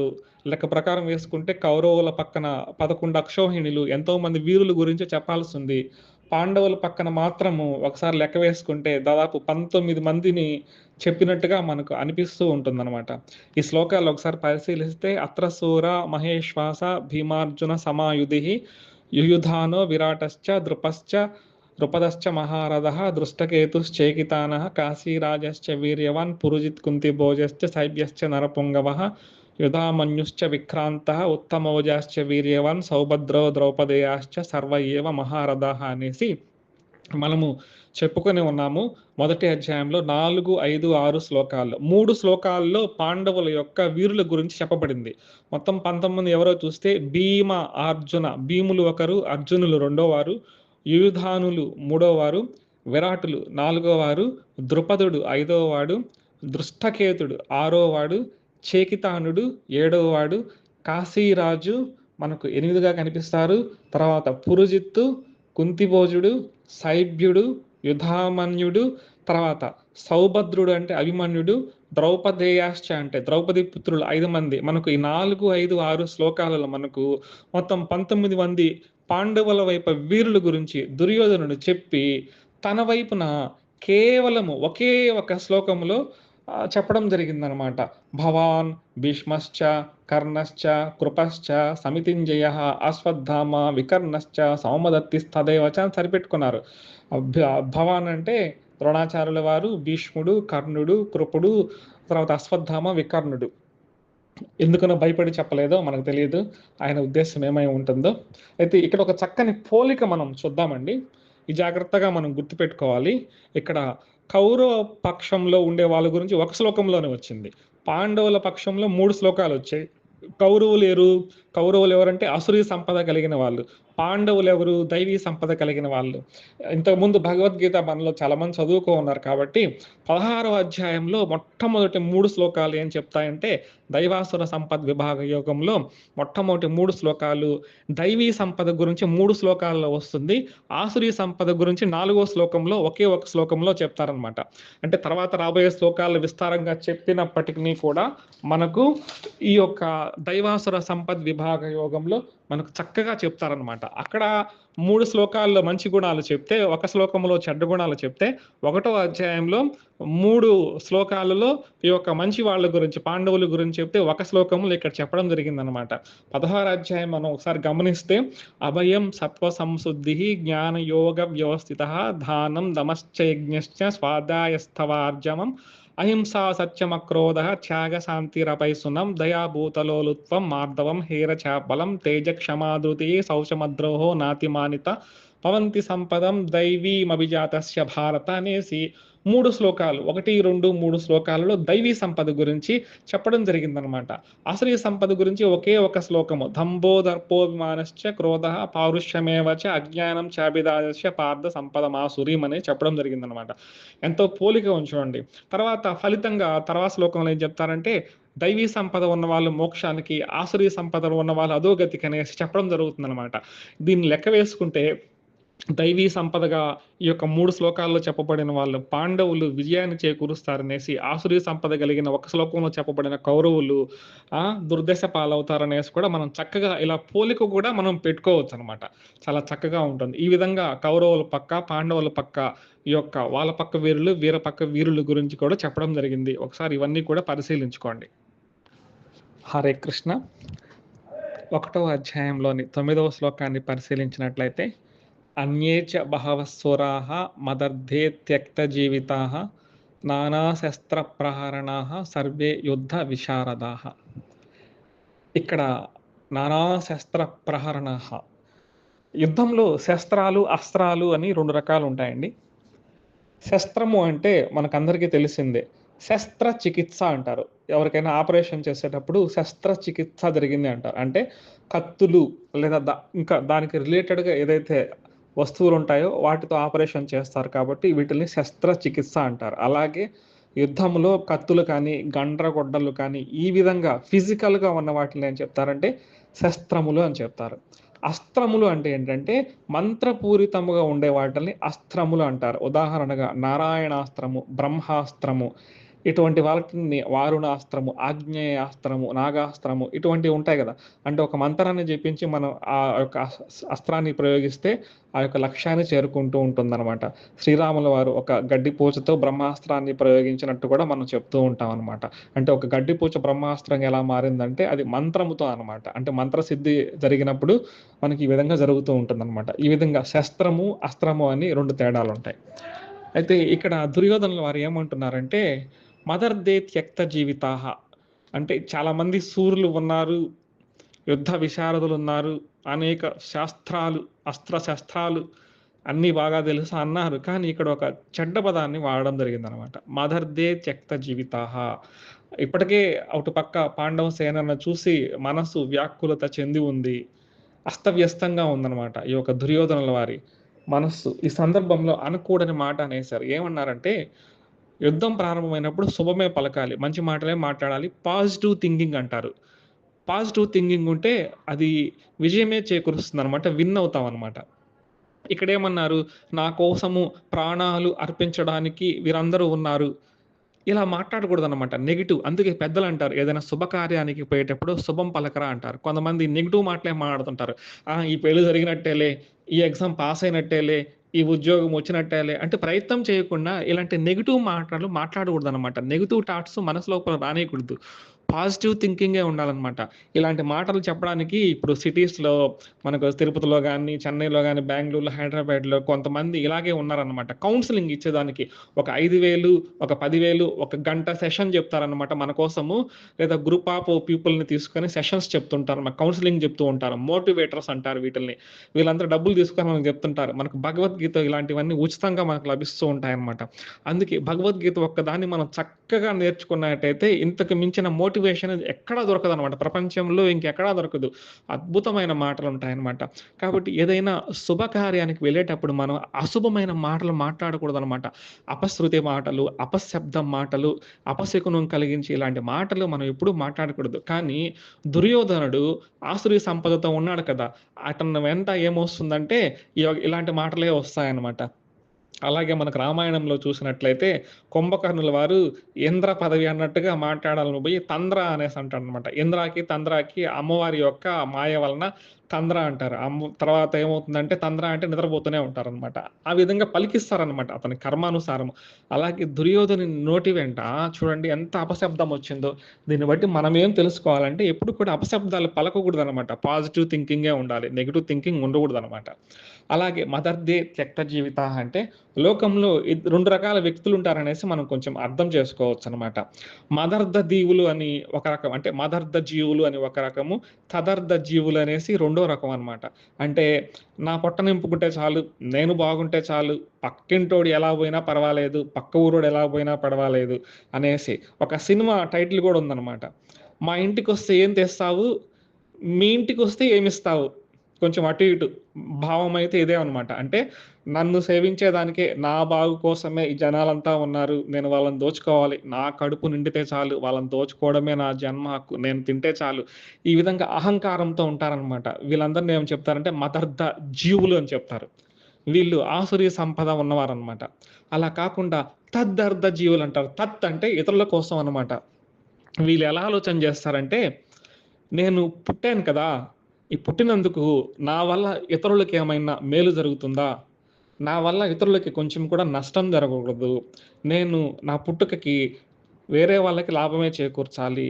పరోపకారార్థాయ ఇదం శరీరం అన్నట్టుగా వారు భావిస్తూ ఉంటారనమాట. అలాగే వాళ్ళ నడవడిక కూడా ఉంటుందనమాట. అంటే వాళ్ళ ఉద్దేశ్యం ఎలా ఉంటుందంటే, ఒక చెట్టు నీడనిస్తుంది. ఒక ఆవు స్వార్థం లేకుండా పాలు ఇస్తుంది. ఒక నది నీళ్ళు ఇస్తుందనేసి మనం ఇంతకుముందు ఒక శ్లోకం చెప్పుకున్నాం అనమాట. పరోపకారార్థాయ వహంతి నదః పరోపకారార్థాయ దుహంతి గావః పరోపకారార్థాయ ఫలంతి వృక్షః పరోపకారార్థాయ ఇదం శరీరం అనేసి చెప్పుకున్నామనమాట. నదులు ఏ విధంగా స్వార్థం లేకుండా నీళ్ళిస్తుంటాయో, ఆవులు, గేదెలు స్వార్థం లేకుండా పాలు ఇస్తుంటాయో, వృక్షాలు స్వార్థం లేకుండా ఫలాలను ఎలా ఇస్తుంటాయో, అలాగే ఈ శరీరం కూడా పరోపకారార్థం కోసమని జీవించే వాళ్ళు ఉత్తమ జీవులనమాట. వీళ్ళని తదర్థ జీవులు అని చెప్తూ ఉంటారనమాట. అలా కాకుండా తినడము, మనమే సంపాదించుకున్నాం, మనం నిద్రపోయినాం, పిల్లల్ని కన్నాము, సుఖం అనుభవించాము. ఇదే ప్రధానంగా తినడం కోసమే జీవిస్తారనమాట. తిండే వాళ్ళకి యావనమాట. దీన్ని ప్రస్తుత రోజుల్లో మనం అన్వయం చేసుకుంటే కొంతమంది వ్లాగర్స్ ఉంటారనమాట. బైకుల్లోనో, కార్‌లోనో తిరుగుతూ ఉంటారు. వీళ్ళు ఎంత ఘోరమైన పనులు చేస్తుంటారో చూడండి. శాస్త్ర ప్రకారం చూసుకుంటే వీళ్ళేం చేస్తారంటే ఊరూరికెళ్ళి అడక్క తింటా ఉంటారనమాట. ఏ హోటల్‌లో బావుంటుందో ఆ హోటల్‌లో కమిషన్ తీసుకోండి. ఈ హోటల్‌లో బిర్యానీ అండి సూపర్‌గా ఉంటుందండి. ఒక్కసారి నోట్లో పెట్టుకుంటే అబ్బా! అనేసి అన్నట్టుగా చెప్తుంటారనమాట. వీళ్ళకి పని లేదు, పాట లేదు, వీళ్ళ జీవితంలో ఒక లక్ష్యం లేదు. వీళ్ళేందంటే ఒక్కొక్క వీరికి వెళ్లి బిచ్చగాడు అడుక్కున్నట్టు ఆ హోటల్‌కెళ్ళి అడుక్కోవడం, మాకు డబ్బులివ్వండి మేము పబ్లిసిటీ చేస్తామనేసి వాళ్ళకి సబ్‌స్క్రైబర్సో, ఫాలోవర్సో ఉంటారు. ఈ విధంగా అదే పననమాట. వీళ్ళందరికీ చెప్పే విషయం ఏందంటే వారం రోజులు ఈ బిర్యానీ తిని చూడండి వేరే పదార్థాలు ఏం లేకుండా ఖచ్చితంగా చచ్చి ఊరుకుంటారనమాట. ఇది చాలా పాపపు పననమాట. ఇలాంటి పనులు చేయకూడదనమాట. వాళ్ళేందంటే తాము తిని చెడిపోయిందే కాక సమాజాన్ని గూడా చెడిపేస్తూ ఉంటారనమాట. సమాజంలో ఒక రాంగ్ మెసేజ్ ఏమిస్తుంటారంటే మీరు తినండి తినండి అంతవరకే, ఇంకేం లేదు, ఇదే జీవితం అన్నట్టుగా ఉంటారు. భోగ జీవులు అనమాట వీరు. చివరికి వీరి జీవితం ఎలా ఉంటుందంటే రోగగ్రస్తమై ఉంటుంది. అసురీ జీవితము చాలా ఘోరంగా ఉంటుందన్నమాట. ఇలాంటి వాళ్ళ ఎండింగ్ అనమాట. అలాగే తదర్థ జీవులు ఉంటారు కదా, ఉత్తములు. వీరి జీవితం ఎలా ఉంటుందంటే దైవీ సంపద చెప్పుకున్నట్టు ఉత్తమమైన మోక్షానికి పోతూ ఉంటారనమాట. ఈ జాగ్రత్తలు మనం జాగ్రత్తగా భగవద్గీతలో ఏ శ్లోకంలో ఏ పదం ఎందుకు ఉపయోగించారా, ఇది మన జీవితానికి ఎలా అన్వయం చేసుకోవాలని చూసుకోవాలి. అలాగే మదర్‌దై అని చెప్పడంలో దుర్యోధనుల వారికి చాలా అహంకారం ఉన్నట్టుగా కనిపిస్తుంది కదా! అయితే అందరూ కూడా ఈయన కోసం ఏదో ప్రేమ మీద వచ్చేసి దుర్యోధనుల వారు అబ్బా! గొప్పవారు ఈయనకు ప్రాణం ఇచ్చేద్దామని రాలేదనమాట. వారిలో ద్రోణాచార్యుల వంటి వారు, అశ్వత్థామ వంటి వారున్నారు. వాళ్ళ దగ్గర ఉప్పు తిన్నందుకు వారికి రుణం తీర్చుకోవడానికి కొంతమంది వచ్చుంటారు. కొంతమంది పాండవుల మీద ద్వేషంతో కొంతమందున్నారు. కొంతమంది శ్రీకృష్ణ భగవానుల వారి మీద కూడా ద్వేషంతో ఉన్నారనమాట. కొంతమంది ఇలా మోసానికి గురయ్యి, కొంతమంది భయంతో, ఎందుకంటే ఈ యొక్క హస్తినాపురం రాజ్యం మొత్తం ఈ యొక్క దుర్యోధనుడి చేతుల్లో ఉంది గదా! భయంతో వచ్చిన వాళ్ళున్నారు గానీ, ఆయన మీద ఏదో ప్రేమతో వచ్చేసి ఆయన కోసం ప్రాణాలు ఇచ్చేద్దామని రాలేదనమాట. ఇక్కడ ఒక చెడ్డ మాటను చూసినట్లయితే దుర్యోధనుడు దుష్టుడు కాబట్టి వీళ్ళందరూ బతుకు నా కోసమే అన్నాడు. కానీ ఉత్తముడి మాట ఎలా ఉంటుందంటే మనకు రాబోయే రోజుల్లో వస్తుంది. 1వ అధ్యాయంలో 32, 33 శ్లోకాలు చూడండి. అర్జునుల వారు దైవాసుర సంపద్ విభాగ యోగంలో చెప్పినట్టుగా దైవ సంపద కలిగి ఉన్నారు కాబట్టి నకాంక్షే విజయం కృష్ణ నచరాజ్యం సుఖాని చ కిం నో రాజ్యేన గోవింద కిం భోగే జీవితేనవ ఏషామర్దే కాంక్షితం నో రాజ్యం భోగా సుఖాని చ త ఇమేవ స్థితా యుద్ధే ప్రాణం త్యక్త్వా ధనాని చ. ఏమంటున్నారంటే ఇక్కడ అర్జునుల వారు, కృష్ణ నాకు ఈ రాజ్యం వద్దు, ఈ లోకం వద్దు, నాకు స్వర్గలోకం ఎటువంటి సుఖాలు వద్దు. ఈ యుద్ధం వలన ఏమవుతుందంటే చాలా మంది జీవితాలను నేను చంపాల్సి వస్తుంది కదా! ఎవరి కోసమైతే మనం చంపుతున్నాం, వీళ్ళంతా మనవాళ్లే కదా, వీళ్ళని చంపడం పాపం అన్నట్టుగా అక్కడ అర్జునుల వారు చెప్తారు. ఇది ధర్మ విరుద్ధమైనటికి వారి మనస్సు అంత గొప్పగా ఉందన్నమాట. ఏ విధంగా అయితే ఇతరులను రక్షించాలి అనే ఉద్దేశంతో ఉన్నవాడు చివరికి విజయాన్ని అందుకుంటాడు. నా కోసమే అందరూ చనిపోవడానికి వచ్చారులే అని దుష్టబుద్ధి గల దుర్యోధనుడు ఏమైనాడంటే చనిపోయినాడనమాట. అలాగే ఈ ముందు తరంలో చూస్తే ధృతరాష్ట్రుడు, పాండురాజు ఉంటారనమాట. కౌరవులకు తండ్రి ధృతరాష్ట్రుడు, పాండవులకు తండ్రి పాండురాజు. పాండురాజు అనేక రాజ్యాలను జయించి 100,000 ఏనుగులతో బంగారాన్ని తరలించారనమాట. అన్న దగ్గర ఇచ్చాడనమాట. అంటే 1,00,000 ఏనుగుల మీద బంగారాన్ని తోలించి ఎవరికిచ్చారు? ధృతరాష్ట్రుల వారికి ఇచ్చారనమాట. అన్న కాబట్టి అన్నను సేవించాలి కాబట్టి స్వార్థం లేకుండా మొత్తం త్యాగం చేస్తాడనమాట. ఎవరైతే త్యాగం చేశారో వారి వంశం మొత్తం నిలబడింది. ఎవరైతే స్వార్థపూరితంగా ఇది నాకే కావాలని ధృతరాష్ట్రుడిలాగా అనుకున్నాడో వాళ్ళ వంశము నిర్వంశం అయిపోయిందనమాట. కాబట్టి భగవద్గీతలో ప్రతి శ్లోకాన్ని మనము చక్కగా అర్థం చేసుకుంటూ ఏది దైవ లక్షణము, ఏది అసుర లక్షణము, ఈ శ్లోకాన్ని మన జీవితానికి ఎలా అన్వయింప చేసుకోవాలనేసి చక్కగా చూడాలి. ఇక్కడ ఒక విషయం కూడా నాకు ఈ సందర్భంలో గుర్తొస్తుంటుందనమాట. కువైట్‌లో కూడా, ఇండియాలోనే కాదు, కువైట్‌లో కూడా ఈ మధ్య కొంతమంది తయారైనారనమాట. ఎక్కడ హోటల్ ఓపెన్ అయితే రిబ్బన్ కటింగ్‌లు చేస్తూ ఉంటారు. ఈ హోటల్‌లో అబ్బా! బిర్యానీ సూపర్‌గా ఉంటుంది, ఈ హోటల్‌లో తినండి అనేసి ప్రచారం చేస్తూ ఉంటారనమాట. అంటే కువైట్‌లో కూడా ఈ దరిద్రం దాపురించిందనమాట. ఈ హోటల్‌ని ఓపెన్ చేయడము, ఇది ఇతరులకి ఎంత చెడు చేస్తుంది అని కాకుండా మనం ఫేమస్ అవ్వాలి, మనం హోటల్ ఓపెన్ చేయాలి, ద్వారా మనకు ₹10 డబ్బులు రావాలన్నట్టుగా అసురీ లక్షణాలతో ఉంటారనమాట. ఈ జీవితాలు చివరికి ఏమవుతాయంటే అసురీ లక్షణాలు జీవితాలు ఏ విధంగా ఉన్నాయో మనం రిజల్ట్ చెప్పుకున్నాం అనమాట. హరే కృష్ణ. హరే కృష్ణ. 10వ శ్లోకాన్ని పరిశీలించినట్లయితే అపర్యాప్తం తదస్మాకం బలం భీష్మాభిరక్షితం, పర్యాప్తం త్విదమే తేషాం బలం భీమాభిరక్షితం. ఇక్కడ 2 పదాలు కనిపిస్తూ ఉంటాయి. భీష్మాభిరక్షితం అని ఒకటి, భీమాభిరక్షితం అంటే భీష్ముడి చేత రక్షించబడుతూ ఉన్న సైన్యము, భీముడి చేత రక్షించబడుతూ ఉన్న సైన్యం అనేసి 2 పోలికలు పెట్టడం జరిగింది. అలాగే భీష్ముడితో రక్షిస్తున్న సైన్యము అపర్యాప్తము, అనంతమైనది అని ఒక అర్థం ఇక్కడ వస్తుంది. అలాగే భీముడితో రక్షించబడుతున్న సైన్యము పర్యాప్తం అంటే కొంచెమే ఉంది అన్నట్టుగా ఒక అర్థం వస్తుంది. ఈ శ్లోకంలో 2 అర్థాలు ఉన్నట్టుగా మహనీయులు చెప్తూ ఉంటారనమాట. అపర్యాప్తము అంటే అనంతము అనేసి ఒక అర్థము కాకుండా ఇంకో అర్థం ఏంటంటే అసంపూర్ణము అనేసి కూడా పెద్దలు చెప్తూ ఉంటారు. పర్యాప్తము అంటే పరిమితమైనది అని కాకుండా సంపూర్ణమైనది అనే అర్థం కూడా చెప్తూ ఉంటారనమాట. ఇది మనం చక్కగా అర్థం చేసుకోవాలంటే ఈ శ్లోకము మనం చిన్నప్పుడు ఒక ఆట ఆడుకునే వాళ్ళం అనమాట. అంటే ఇప్పుడు తరంలో వాళ్ళకి తెలియకపోతే మన తరంలో వాళ్ళకి తెలుసు. తాడాట ఆడుకునే వాళ్ళం అనమాట. ఇటుపక్క కొంతమంది, ఇటుపక్క కొంతమంది ఇప్పుడు కూడా కొన్ని ఆటలు పెట్టి చేస్తూ ఉంటారు. తాడాట ఇటుపక్క లాగుతూ ఉంటే, అటుపక్క లాగుతూ ఉంటే టగ్ ఆఫ్ వార్ అంటారనమాట. ఎవరు పక్క లాగితే వాళ్ళు గెలిచినట్టుగా అనుకుంటూ ఉంటారనమాట. అయితే ఇప్పటి జనరేషన్ వాళ్ళకి స్క్విడ్ గేమ్ అనేసి నెట్‌ఫ్లిక్స్‌లో ఫేమస్ నెట్ సీరీస్ ఒకటుందనమాట. ఈ వెబ్ సీరీస్‌లో మనకు చక్కగా ఒక గేమ్ ఉంటుందనమాట. అటుపక్క కొంతమంది, ఇటుపక్క కొంతమందుంటారు. ఈ టగ్ ఆఫ్ వార్ లాగడంలో ఎవరైతే కింద పడిపోతారో వాళ్ళని చంపేస్తూ ఉంటారనమాట. స్క్విడ్ గేమ్ అనేది చాలా ఫేమస్ కూడా అయిందనమాట. అంటే ఈ స్క్విడ్ గేమ్‌ని అర్థం చేసుకుంటే ఒక పక్క 11 మందున్నారండి. ఒక పక్క 5 మందున్నారండి. ఇది అర్థం చేసుకుంటే మనకి ఈ శ్లోకం అర్థమవుతుంది. 11 మంది ఎవరైతే ఉన్నారో వాళ్ళు బక్క చిక్కినోళ్ళనమాట. 5 మంది ఎవరైతే ఉన్నారో వాళ్ళు బలాఢ్యులనమాట. చూసేవాళ్ళు ఏమంటారంటే, "ఇటుపక్క 11 మందున్నారయ్యా, జనాభా ఎక్కువున్నారయ్యా. అటుపక్క 5 మందే జనాభా ఉన్నారయ్యా" అనేసి ఒక అర్థం వచ్చేటట్టుగా ఇలా చెప్పొచ్చు. అలా కాకుండా, ఇటుపక్క 11 మంది బక్క చిక్కినోళ్ళు ఉంటే ఏం లాభము? అటుపక్క 5 మంది ఉన్నా కూడా బలాఢ్యులున్నారు కదా! ఎంత తేడా చూడండి. జనాభా విషయంలో చూసుకుంటే 11 మంది సంఖ్య ఎక్కువుంది. అటుపక్క 5 మంది సంఖ్య తక్కువగా ఉంది. బలం విషయంలో చూస్తే 11 మంది బక్క చిక్కినోళ్ళు వృధా. బలమైనోళ్ళు 5 మంది ఉన్నారు. ఇదే విధమైన అర్థం మనకి ఇక్కడ కనిపిస్తూ ఉంటుందండి. అపర్యాప్తము అంటే అపరిమితమైనదని ఒక అర్థమైతే, అసమర్థమైనది కూడా ఒక అర్థం అన్నమాట. అలాగే పరిమితం, పర్యాప్తం అంటే పరిమితమైనది ఒక అర్థమైతే, సంపూర్ణమైనది అని కూడా ఒక అర్థం అన్నమాట. కాబట్టి 11 అక్షౌహిణులు సైన్యం ఉన్నా సరే ఏమవుతుంది? దుర్యోధనుల వారికి అది సరిపోలేదనమాట. మనసులో అయితే బలంగా అనుకుంటున్నాడు గానీ, కానీ భయమనేది సింహ స్వప్నం మాదిరిగా ఎదురుగా భీముడు కనిపిస్తున్నాడు. ఇక్కడ ఒక పోలిక చూస్తే భీష్మాభిరక్షితం అన్నారు. అది ఒక రీజనబుల్‌గా ఉందనమాట. ఎలా అంటే సర్వ సైన్యాధిపతి భీష్ముల వారు కాబట్టి చెప్పారు బాగుంది. భీమాభిరక్షితం అంటే భీముల వారు అసలు సర్వ సైన్యాధిపతి కాదు గదా! దృష్టద్యుమ్నుల వారు గదా! ఇక్కడ ఎవరి పేరు ఉపయోగించి ఉండాలంటే దృష్టద్యుమ్నాభిరక్షితం అని అనుండాలి. లేదా రాజు పేరు జెప్పాలనుకుంటే రాజు ధర్మరాజు గదా! ఆ! ధర్మరాజాభిరక్షితం అని గూడా ఆ 2 కాకుండా భీమాభిరక్షితం అని చెప్పారంటే, ఆ మొట్టమొదటి రోజు వజ్రవ్యూహంలో వజ్ర వ్యూహం వేశారని, అందులో ముఖ్యమైన వాడుగా భీముల సేనులు ఉన్నారని, ఇంకొక పక్క అర్జునులు ఉన్నారని చెప్పుకున్నాం గదా! ఈ భీముడు అంటే సింహ స్వప్నం అనమాట. ఈ యొక్క ఎవరికి దుర్యోధనుడికి, దుర్యోధనుడి తండ్రి అయిన ధృతరాష్ట్రుల వారికి అనమాట. సింహ స్వప్నం అంటే ఏంటంటే, ఒక కుందేలుకో, ఒక జింకకో కలలో నిద్రపోయేటప్పుడు కలలో సింహం కనిపించినప్పుడు ఉలిక్కిపడి లేసి పరిగెత్తుతాయన్నమాట. అంటే స్వప్నంలో సింహం వచ్చినా కూడా భయపడతాయన్నమాట. దాన్ని సింహ స్వప్నం అని చెప్తారు. ఇదే విధంగా మనకు ఈ యొక్క శ్లోకాలకి సైమల్టేనియస్‌గా మనకు ఉద్యోగ పర్వంలో ఒక చక్కని ఉదాహరణ మనం చూసుకోవచ్చండి. మొట్టమొదటగా ఉద్యోగ పర్వంలో ద్రుపది పౌరోహితుడొచ్చేసి కౌరవుల దగ్గరికి వస్తాడు రాయబారిగా. అదయిపోయింది.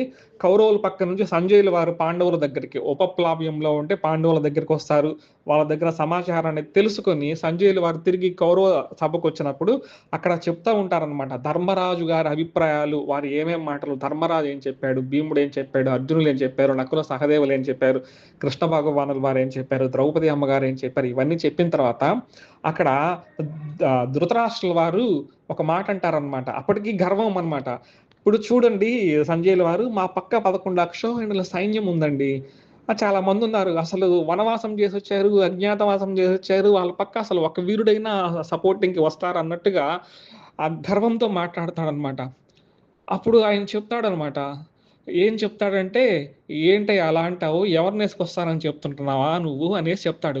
బకాసురుడిని చంపినవాడు, హిడింబిని చంపినవాడు, జటాసురుడిని చంపినవాడు, కీచకుడిని చంపినవాడు భీముడొస్తాడయ్యా బాబు అని చెప్తాడు. అలాగే ముక్కంటి పరమశివుడిని ముప్పతిప్పలు పెట్టి పాశుపతాస్త్రాన్ని సంపాదించిన అర్జునుడొస్తాడయ్యా అని చెప్తాడు. ఒక సింహాలను పట్టుకొని వేటాడే యొక్క నకుల సహదేవులని వస్తారయ్యా. అలాగే ఉప పాండవులొస్తారయ్యా, అభిమన్యుడొస్తాడయ్యా, సాత్యకి వస్తాడయ్యా, దృష్టద్యుమ్నుడొస్తాడయ్యా, ద్రుపదుడొస్తాడు, విరాటుడొస్తాడు, కైకేయులొస్తాడు, జరాసంధుని కుమారుడొస్తాడు, జయసేనుడొస్తాడు, దృష్టకేతుడొస్తాడు, శిబి వస్తాడు, ఘటోత్కచుడున్నాడయ్యా. ఆ ఒక ఘటోత్కచుడు చాలు పిడికిలి బిగించి కొట్టాడంటే వీళ్ళందరూ కూడా తుక్కు తుక్కు అయిపోతారు.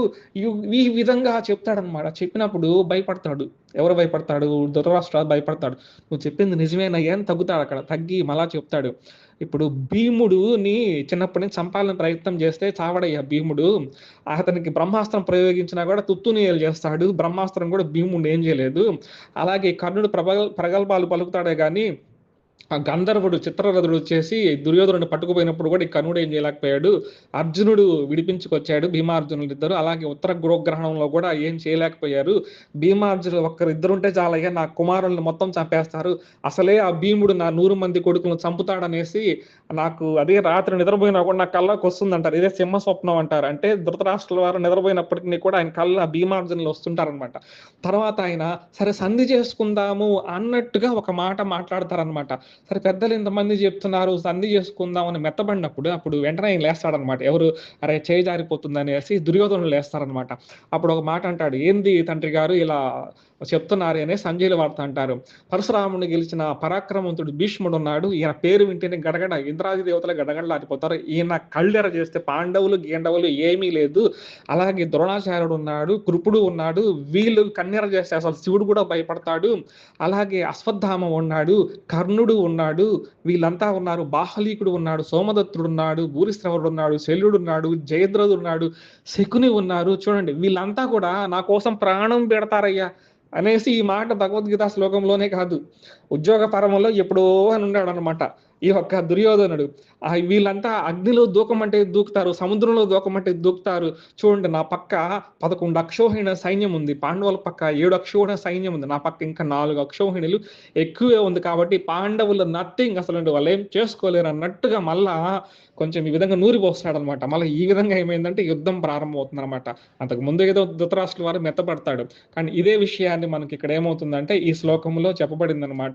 తన వైపు సైన్యం ఎక్కువగా ఉంది అని చెప్తూనే కానీ లోపల భయంగా ఉన్నాడు. ఎందుకంటే వృధా అయిన సైన్యం ఎంతమంది ఉంటే ఏ లాభము, సమర్థులైన సైన్యం కొంచెం ఉంటే కూడా చాలు కదా. కాబట్టి దీని అర్థం చక్కగా అర్థం చేసుకోవాలి. అపర్యాప్తం తదస్మాకం బలం భీష్మాభిరక్షితం, పర్యాప్తం తదమేతేషం బలం భీమాభిరక్షితం. ఇక్కడ భీష్మాభిరక్షితం అనే పదము భీమాభిరక్షితం అనే పదాన్ని ఎందుకు ఉపయోగించారని కూడా చక్కగా అర్థం చేసుకోవాలి.